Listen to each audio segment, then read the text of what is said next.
You ever walk into a place so perfect it almost makes you suspicious?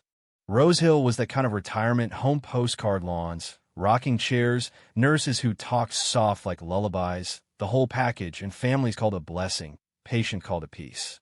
But peace is a slippery thing. You can paint it on thick, but all it takes is one crack, and everything underneath starts leaking out. For me, that crack was a dog named Bear. Bear wasn't just some therapy what they brought in for morale. He'd been K-9 on the city police force. 6 years, 50 busts, legend among handlers, even got his own medal once, though he never acted like it mattered.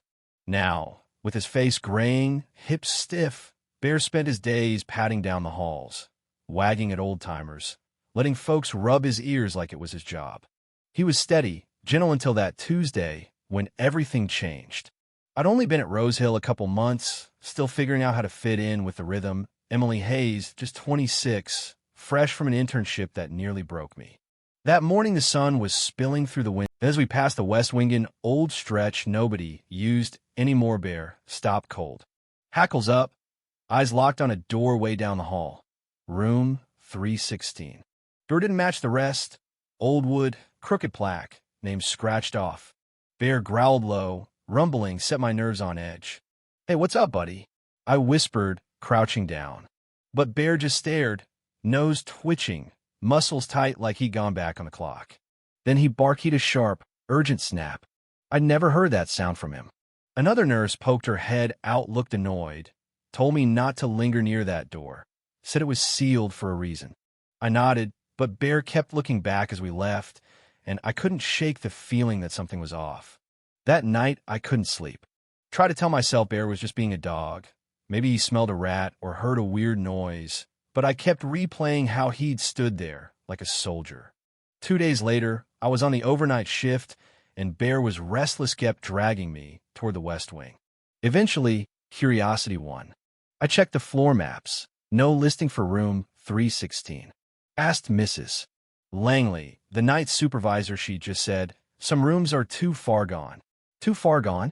What did that mean? By 1:30 a.m., the building was silent, just the hum of AC and the beeping from the medical wing. I took Bear for one last walk. Of course, he went straight to 316, barking in a pattern 3 short, 1 long. The hair on my neck stood up. Then I saw it, the faintest flicker of light from under the door. No one should be there. No patients, no staff, not past room 310. I bent down, peered through the keyhole, expecting darkness, but there was movement, slow, hunched, almost human but broken. Bear growled, teeth bared, and for a second I believed in ghosts.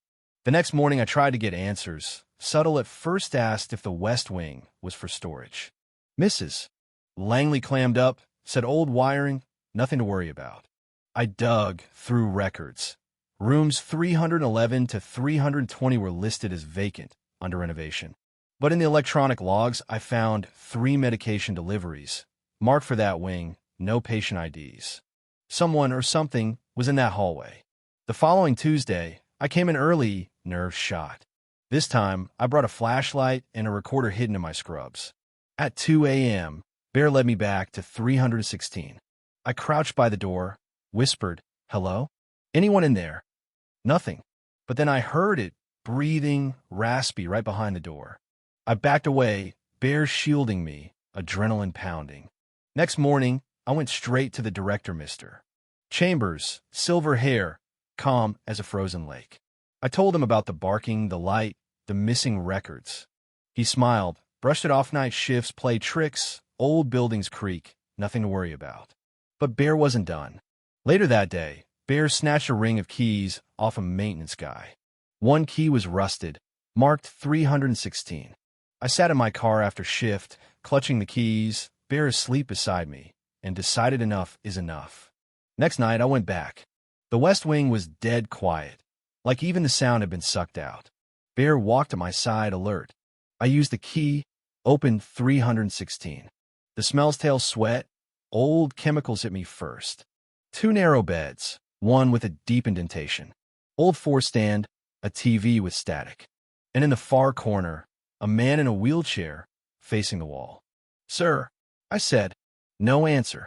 He lifted a shaking hand, pointed at the nightstand. Inside, a notebook. On the cover, they were supposed to be dead. His voice was dry as dust. He thinks no one remembers us. I tried to find his name, but there were no records, nothing in the system. I asked around, got different stories. Some said ex-vet, some said priest. None of it added up. I met my friend Caleb, who worked in healthcare compliance. I asked, could a facility hide unregistered patients? He said there was felony territory fraud, abuse, illegal detainment. If I found someone with no file, I needed to call the state. But something told me I wasn't dealing with simple fraud. Sunday night, I returned. Gerald, the man in the wheelchair, pointed to a curtain behind his bed. Behind it was a second metal door with a biometric scanner. "What's this?" I whispered. Gerald just said, "That's where the others are." It chilled me, but I had to see. In the notebook, one entry leapt out. Subject 13, terminated. Not terminated. Moved room 317. The room next door. Official record said empty, but I knew better. Next day, I saw a man in a brown suit, no badge, carrying a silver briefcase, disappear into 317. 10 minutes later, he came out, eyes cold, a scar on his neck like he'd had something implanted and ripped out. He didn't look like a doctor. That night, I hid near the laundry, waited. At midnight, I saw him again, led into 317 by a wristband. 20 minutes in, 20 out. After he left, I slipped in. Room 317 was sterile, cold, one bed, one chair, and strapped to the bed was a woman's shaved head, pale, alive but empty. She whispered, "Subject 13. I tried to free her, but bear barkito warning. 2 orderlies entered, robotic, mumbling, no more than 48 hours. When they left, I whispered, "I'll come back." I called Kalebi, told me to leave, that this was way bigger than eldercare fraud. But I couldn't walk away. Next night, word spread. They're moving her to night corporate orders. I had to act. Just after 2 a.m., Bear and I slipped into 316 through the metal door. Scanner blinked green. Access granted. The woman now, I called her, Anna, was still there. I undid her straps, Bear leading the way. Alarms blared. Security stormed in, but Bear bought us second, distracting, not attacking. Gerald appeared, waved us to a side exit, and we ran Anna, Gerald, Bear, and Mainto the night. We hit Anna. Gerald disappeared. Bear never left my side. 8 days passed, nothing on the news. Rosehill running like nothing happened. Anna hardly spoke, never cried. I kept digging. Maddox, an investigator, helped me. We found old files, transfers, blacked out names. Anna's just barely visible. Rosehill was a front for something called Project Echo-Neural Experiments, Trauma Suppression, led by Dr. Ellis Quaid, missing since 2012.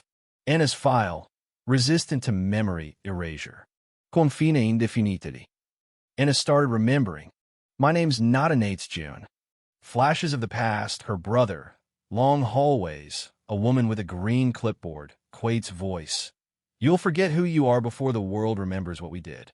Maddox leaked the files. Rosehill changed owners. The website vanished, but the past was still breathing in the walls. Bear got slower, but every night he'd stand by the window, listening for what we all try to forget. I went back to Rosehill, found a humming behind room, 319 frequency tech, neural interference. The experiments weren't over. With Caleb's help, we pushed for an inquiry. Someone ransacked my place, left a photo, Bear, and a warning. You're being watched. Walk away. I held on to Bear, told him we weren't backing down. The state opened a hearing. I testified, told them about June, the hidden rooms, the experiments, the man who tried to erase her. Bear sat beside me, badge stitched on his vest. He's the hero, I told them. He never let me walk away. Quaid appeared cold, unrepentant, claimed he was protecting the world. No, I said. You were hiding from it. That afternoon, for the first time in months, the air felt light. Investigations widened other homes, other victims. June, stronger now, became the voice for the forgotten. Bear came to work with me, still barked when something was wrong. Some evenings, as the sun faded, I'd thank him. Heroes come in all shapes, don't they? And to anyone listening, if Bear ever barked at a locked door, Would you trust him? Or would you walk away? I want to hear your truth. Was it justice, luck, or was something else entirely? Share your thoughts below, because real change starts when we finally listen.